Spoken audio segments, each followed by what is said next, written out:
والے زبردست ہیں. اللہ ولی الذین آمنوا، اللہ دوست ہے ان لوگوں کا جو ایمان لائے ہیں.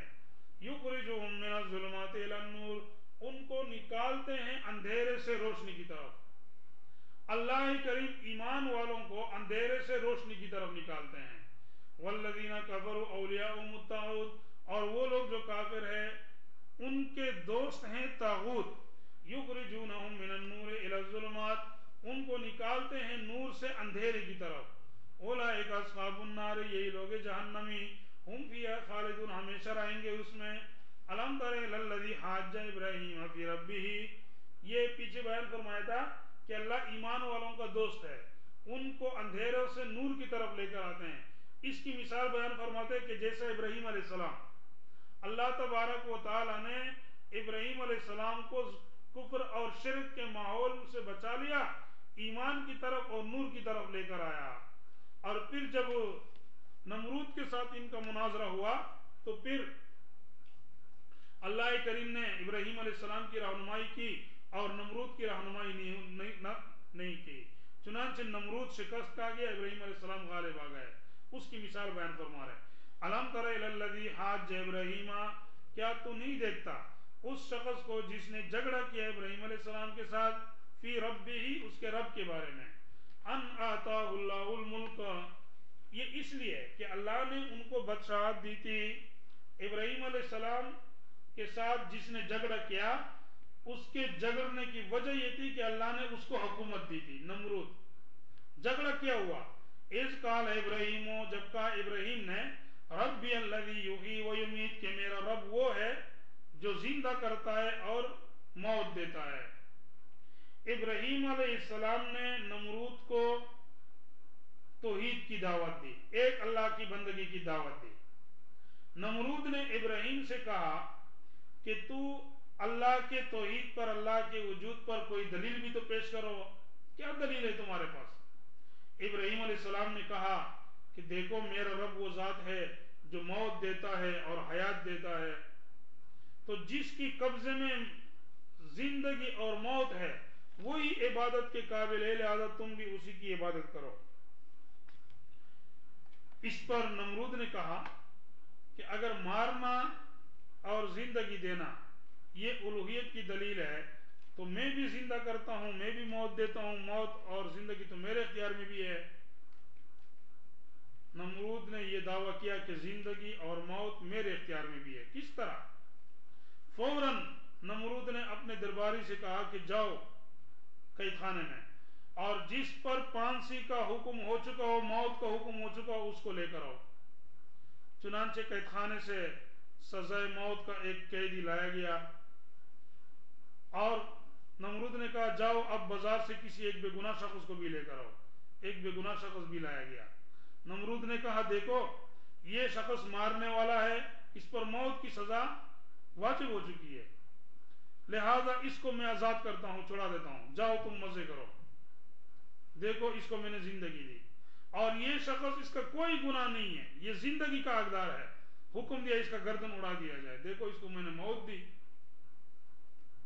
یہ اس نے دلیل دی کہ دیکھو میں بھی الہ ہوں، میں بھی موت اور حیات کا اختیار رکھتا ہوں، موت بھی میرے اختیار میں، اس کو میں نے مار دیا، حیات بھی میرے اختیار میں، اس کو میں نے زندہ چھوڑ دیا. ابراہیم علیہ السلام اس دلیل کا جواب دے سکتے تھے، وہ بتا سکتے تھے کہ موت اور حیات اس کو تو نہیں کہتے ہیں، موت نام ہے روح کا جسم سے کھینچ لینا، اور وہ تمہارا کام تو نہیں ہے، اور حیات نام ہے مردہ جسم میں روح ڈال دینا، وہ بھی تمہارے اختیار میں تو نہیں ہے. تم نے جو کچھ کیا ہے وہ تو الگ چیز ہے، اور موت اور حیات الگ چیز ہے. لیکن ابراہیم علیہ السلام سمجھ گئے کہ یہ بڑا بیوقوف ہے، ان کو اس قسم کے دلائل سے سمجھانا فضول ہے. ابراہیم علیہ السلام نے فوراً یہ دلیل چھوڑی اور دوسرے دلیل کی طرف رجوع فرمایا، انتقال یعنی توجہ فرمائی. وہ کیا؟ قال، فرمایا ابراہیم علیہ السلام نے، ٹھیک ہے ہم مانتے تو موت اور حیات کا بھی مالک ہے، لیکن فَإِنَّ اللَّهَ يَأْتِي بِالشَّمْسِ مِنَ الْمَشْرِقِ، اللہ تو سورج کو مشرق سے طلوع کرتا ہے، فَأْتِ بِهَا مِنَ الْمَغْرِبِ، تو اس کو مغرب سے طلوع کر کے لاؤ. فبہت الذی کفر، پس خاموش ہو گیا وہ شخص جو کافر تھا، حیران رہ گیا نمرود، اور اس کے سے کوئی جواب نہ بن سکا۔ علماء نے لکھا ہے، علماء نے لکھا ہے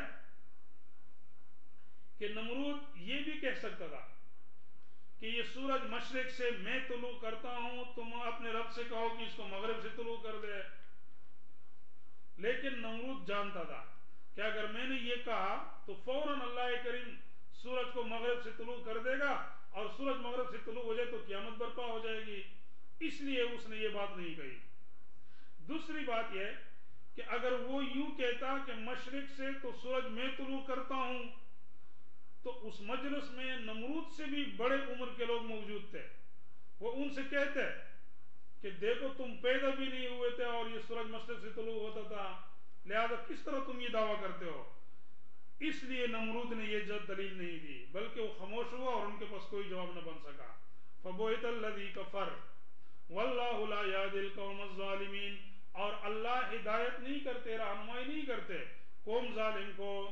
او کالذی مر علی قریۃ وہی خاویۃ علی عروشها، دیکھو اللہ کریم نے ابراہیم علیہ السلام کی رہنمائی کی، نمرود کی رہنمائی نہیں کی، ان کو اندھیرے سے روشنی کی طرف نہیں نکالا۔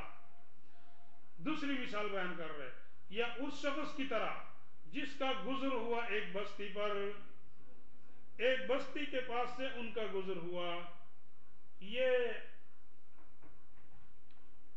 حضرت عزیر علیہ السلام تھے کہ اپنے گدھے پر سوار ہو کر وہ جا رہے تھے کسی سفر پر، اچانک ان کا ایک بستی کے پاس سے گزر ہوا کہ اس بستی کو اللہ نے تباہ کر دیا تھا، اور سارے گھر اس کے کنڈرات بن گئے تھے، اور ان کی چھتیں گر گئی تھی، اور چھتوں کے اوپر دیواریں بھی گر گئی تھی۔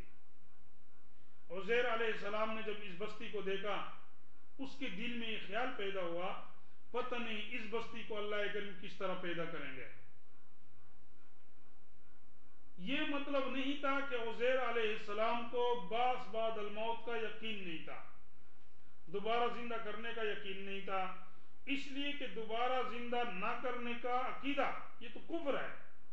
عزیر علیہ السلام کا یہ عقیدہ تھا کہ اللہ کریم مرنے کے بعد دوبارہ زندہ کر سکتے ہیں اور کریں گے، البتہ کیفیت ان کو معلوم نہیں تھی کہ یہ احیاء کیسے ہوگا، کس کیفیت کے ساتھ اللہ زندہ کریں گے۔ چنانچہ انہوں نے اللہ تبارک و تعالیٰ سے درخواست کی کہ اے اللہ ہم اس کی کیفیت بتا دیجئے۔ او کالذی مر علی قریۃ، او کالذی مر علی قریۃ، یا اس شخص کی طرح جس کا گزر ہوا ایک بستی پر، وہی خاویۃ، اور وہ بستی گری ہوئی تھی، علی عروشها، اپنی چھتوں کے بل، قال، کہنے لگے عزیر علیہ السلام، انا یحیی ھذہ اللہ، کیسے اللہ زندہ کریں گے اس بستی کو، بعد موتھا، اس کے مرنے کے بعد، فاماتہ اللہ مئۃ عام، اللہ کریم نے اس طریقے سے ان کو یہ حقیقت سمجھائی کہ عزیر علیہ السلام کو وہیں پر موت دے دی۔ 100 سال تک عزیر علیہ السلام وہیں پر موت کی حالت میں پڑے رہے۔ اس 100 سال میں اس کا گدھا بھی مر گیا اور وہ مٹی میں مل گیا، البتہ اللہ اپنی قدرت کی نشانی بتلا رہے تھے، اس کے کھانے پینے کا سامان اللہ کریم نے اسی طرح تر و تازہ رکھا۔ 100 سال کے بعد عزیر علیہ السلام کو اللہ نے دوبارہ زندہ کیا۔ جب اٹھ گئے، اللہ کریم نے پوچھا بتاؤ یہاں کتنا عرصہ تم رہے؟ عزیر علیہ السلام کہنے لگے 1 دن یا دن کا کچھ حصہ۔ اللہ نے فرمایا نہیں، بلکہ تو 100 سال تک یہاں پر پڑے ہو۔ 100 سال میں آپ اپنے کھانے پینے کے سامان کی طرف دیکھو، وہ گلا سڑا نہیں ہے، خراب نہیں ہوا، لیکن اپنے گدھے کو دیکھو وہ کہاں ہے۔ عزیر علیہ السلام نے دیکھا کہ گدھے کا نام و نشان ہی نہیں ہے۔ اللہ تبارک و تعالیٰ نے اس کے سامنے گدھے کو حکم دیا، چنانچہ گدھے کی ہڈیاں آتی رہی اور آپس میں جڑتی رہی۔ جب ہڈیوں کا ڈھانچہ تیار ہوا، اللہ نے گوشت کو حکم دیا اور گوشت آتی رہی اور اس ہڈیوں پر چڑھتی رہی، حتیٰ کہ صحیح سالم گدھا تیار ہوا۔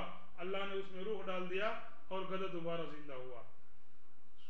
عزیر علیہ السلام نے مشاہدہ کیا کہ اللہ ہی کریم کس طرح مردوں کو دوبارہ زندہ کریں گے، اسی کو بیان فرماتے ہیں۔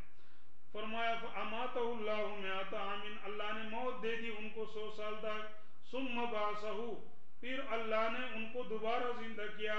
قال فرمایا کم لبثت، کتنا عرصہ رہے تو یہاں پر؟ قال کہنے لگے عزیر علیہ السلام لبثت یوما او بعض یوم، میں ایک دن یا دن کا بھی کچھ حصہ۔ قال فرمایا بل لبثت مئات عام، بلکہ تو رہے ہو یہاں پر 100 سال تک۔ فانظر الی طعامک و شرابک، پس دیکھ لیجئے اپنے کھانے کی سامان کی طرف اور پینے کی سامان کی طرف، لم یتسنى، جو خراب نہیں ہوئے ہیں۔ وانظر الی حمارک، اور دیکھ لیجئے اپنے گدھے کی طرف۔ چنانچہ اللہ نے گدھے کو زندہ کیا، فرمایا اس لیے وَلِنَجْعَلَكَ آیَةً لِلنَّاسِ، تاکہ ہم بنا دے تجھے لوگوں کے لیے ایک نشانی۔ وانظر الی العظام، دیکھ لیجئے گدھے کے ہڈیوں کی طرف، کیف ننشزها، ہم کیسے ان کو جمع کرتے ہیں، ثم نکسوها لحما، پھر کیسے ان کو ہم گوشت پہناتے ہیں۔ فلما تبین له، جب واضح ہوا ان کے لیے یہ بات، قال فرمایا عالم، میں جانتا ہوں، ان اللہ علی کل شیء قدیر، کہ اللہ ہر چیز پر قادر ہے۔ وَإِذْ قَالَ إِبْرَاهِيمُ رَبِّ أَرِنِي كَيْفَ تُحْيِي الْمَوْتَىٰ، یہ بھی اللہ کریم اپنے بندوں کو، اپنے دوستوں کو اندھیروں سے نور کی طرف نکالتے ہیں۔ اس کی ایک مثال یہ بھی ہے، ابراہیم علیہ السلام نے اللہ سے سوال کیا، اے اللہ مجھے یہ دکھلائیے کہ آپ مردوں کو کیسا زندہ کرتے ہیں۔ یہاں پر بھی وہی بات ہے جو پہلے میں نے عرض کر دیا کہ ابراہیم علیہ السلام کو بعث بعد الموت کا عقیدہ تھا، البتہ ان مردوں کو کس کیفیت کے ساتھ زندہ کی جائے گی، اس کیفیت کو دیکھ کر اطمینان قلب مقصود تھا۔ چنانچہ خود اللہ کریم نے ابراہیم علیہ السلام سے پوچھا، وَإِذْ قَالَ إِبْرَاهِيمُ، اور جب کہا ابراہیم علیہ السلام نے، رب، اے میرے رب، ارنی، بتلائیے مجھے، کیف تحیی الموتیٰ، کیسے زندہ کرتے ہیں تو مردوں کو۔ قال فرمایا اللہ نے، اولم تؤمن، کیا تیرا ایمان نہیں ہے؟ قال فرمایا ابراہیم علیہ السلام نے، بلا، کیوں نہیں، میرا ایمان ہے، ولکن لیطمئن قلبی، لیکن یہ سوال اس لیے میں کرتا ہوں تاکہ میرے دل کو اطمینان حاصل ہو جائے۔ قال فرمایا اللہ نے، فخذ اربعۃ من الطیر، پس پکڑ لیجئے 4 پرندے۔ اللہ تبارک و تعالی نے ابراہیم علیہ السلام کو اطمینان قلب کے لیے یہ طریقہ بتلا دیا کہ 4 پرندے پکڑ لو۔ یہ 4 پرندے کون سے تھے؟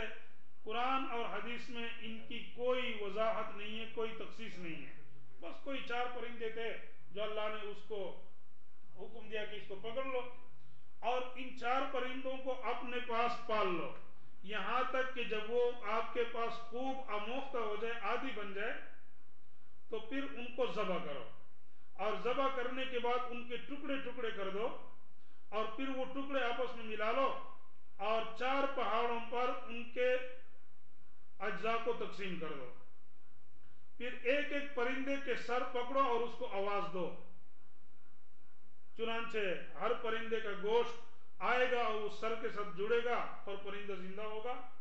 ابراہیم علیہ السلام نے اسی طرح کیا، 4 پرندے پکڑ لیے، ان کو اپنے ساتھ عادی بنائے، اور پھر ان کو ذبح کر کے ان کے ٹکڑے ٹکڑے کیے، ان ٹکڑوں کو آپس میں ملا لیے، اور پھر ان کے 4 حصے کر کے 4 مختلف چوٹیوں پر ان کو رکھا۔ یہاں ابراہیم علیہ السلام کھڑے ہو جاتے، ایک پرندے کا سر اٹھا کر اس کو آواز دیتے، تو اس پرندے کے اجزاء جس پہاڑ پر بھی پڑے ہوتے تھے وہاں سے وہ اجزاء دوڑ کر آتے تھے اور اس سر کے ساتھ جڑ جاتے تھے، اور اسی طرح وہ پرندہ زندہ ہو جاتا تھا۔ اسی طرح ایک ایک کر کے 4 پرندوں کو اللہ نے زندہ کیا۔ ابراہیم علیہ السلام نے یہ مشاہدہ کیا اور اس کو دیکھ کر اطمینان قلب حاصل ہوا۔ وَإِذْ قَالَ إِبْرَاهِيمُ رَبِّ أَرِنِي، اور جب کہا ابراہیم علیہ السلام نے، اے میرے رب، بتلائیے مجھے، کیف تحیی الموتیٰ، کیسے زندہ کرتے ہو مردوں کو۔ قال فرمایا اللہ نے، اولم تؤمن، کیا تیرا ایمان نہیں ہے؟ قال فرمایا ابراہیم علیہ السلام نے، بلا، کیوں